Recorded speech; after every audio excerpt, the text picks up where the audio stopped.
Everyone with an academic job always talks about output, but nobody actually seems to be able to tell you what this looks like beyond publishing papers. Since I started my own lab, I've been trying to figure out what productivity would look like if somebody had no or just a few publications. So I sat down and created a list of 9 things you can do outside of the reviewer cycle to show your work ethic.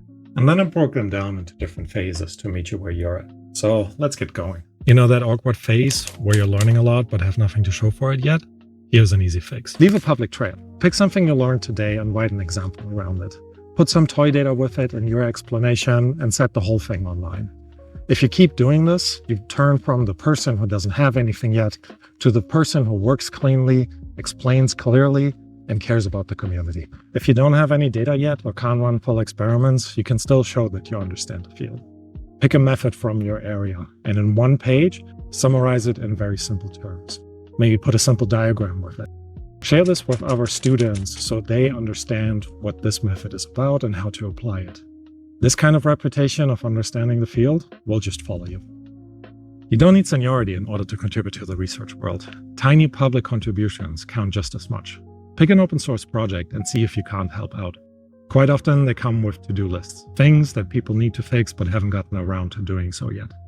If you're helping out in this way, you're showing that you're clearly engaged, have the best of the community in mind, and most importantly, you're leaving a public record of being helpful. You don't need a big research lab in order to make a difference. Once you have your first publication, that's where momentum really starts picking up.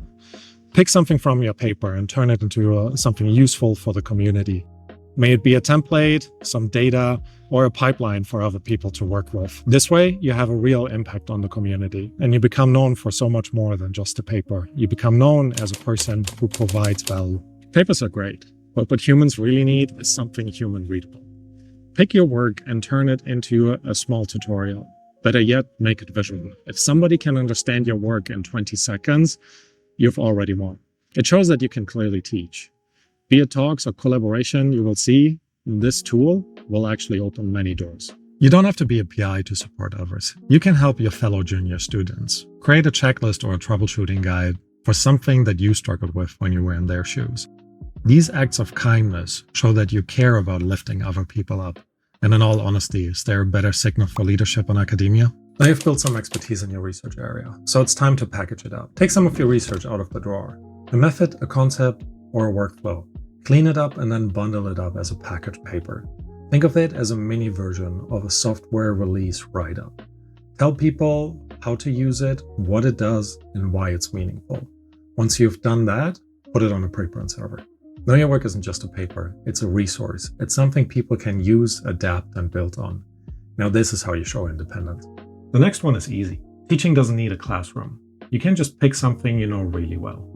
Be it a method, a background concept, or maybe the new package we just talked about. Record yourself and teach it in a 10 to 20 minute video. You can use simple slides or a whiteboard. Just walk through the idea. Most importantly though, keep it real and keep it user-friendly. Upload it on YouTube. Now people can learn from you at any time. And when committees look you up, they will find a capable teacher. By this stage, you have some real expertise. So go ahead and share it with others in small, repeatable ways. You could host a journal club that discusses the essential papers from your field.